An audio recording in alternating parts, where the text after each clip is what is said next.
They are very smart people. They know exactly what they're doing and exactly who they're targeting, and they're targeting some of the most vulnerable in our communities. And that's really what angers me the most and why it needs to stop. Scam artists aiming to get several properties in South Florida worth millions of dollars. Except law enforcement officials say none of those properties is theirs to have.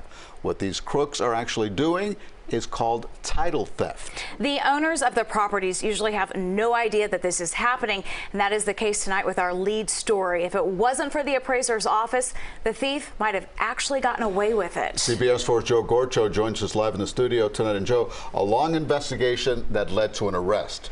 Exactly. A recent investigation including significant title theft scam schemes nears the finish line in Broward County. Officials arrested Tyrone Cornelius Jones. Detectives believe he leads a criminal enterprise committing fraud to take over homes. The American dream becomes the American nightmare.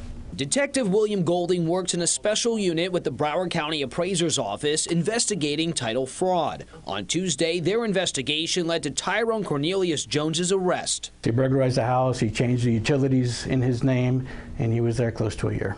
Jones allegedly created a fictitious person to become executor of the estate on this Seabreeze Boulevard property in Fort Lauderdale worth more than $1 million. The court entered an order to give him an interest in the property. The arrest report revealed Jones's MO was to seek out properties in some stage of foreclosure or distress. Investigators believe he spearheads a group fraudulently trying to acquire 11 properties in Broward County worth more than $9 million combined. We're looking into the pattern of all the documents that he filed with the clerk of the courts, and we saw the pattern that a lot of the documents were fraudulent. County property appraiser Marty Kerr says that's a common theme among title theft scammers. Is they try to pick on the most vulnerable properties and the most vulnerable citizens. They are very smart people. They know exactly what they're doing and exactly who they're targeting. In August 2021, Jones entered a condo building in Fort Lauderdale targeting property for sale. An arrest warrant reveals that he used fraudulent paperwork to access a victim's penthouse apartment. This surveillance video image shows Jones at the front desk of the property.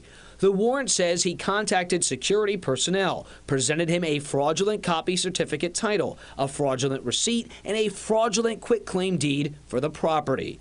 The victim, wanting to remain anonymous, shares what happened that night, August 24th, when he came home to find Jones and 3 others robbing his home. Startling as can be, and you don't think until afterwards you could have been shot and killed. The victim says the burglary stole his peace of mind. For the first probably 5, 6, 7 months, it was you're waking up and you're wondering if somebody's in your house. I've gotten probably 15 different security devices now in my current place, along with cameras built into the doors. Official documents show Jones was released on scene the very night of that crime. He was eventually arrested and charged for the incident in January of this year. But officials say he continued his criminal enterprise once released. Kerr hopes his arrest deters others from title theft scams. And if you do it, we are going to work very hard to put you in jail for a very long time, because that's where you deserve to be. And detectives tell me that future arrests related to Jones' elaborate title theft scam are expected to be coming shortly. Okay. So, Joe, who are the victims in these cases? Well, in the Seabreeze Island property boulevard that we showed you there, it's actually a financial institution. And with those other 10 properties that we were referencing within this story, it's a combination of banks and then real people. Not to say banks aren't real people, but homeowners.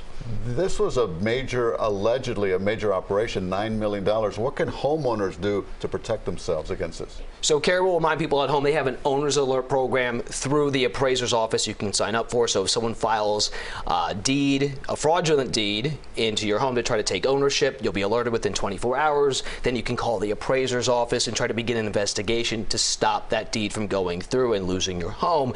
Another thing you can do, call the state attorney's office, call the appraiser's office if you suspect suspicious activity. And one thing Kerr is doing right now is working with state lawmakers trying to create legislation to go after these people that are filing these fake deeds and make it more difficult for them to do so. All right, great report, Joe. Thank you.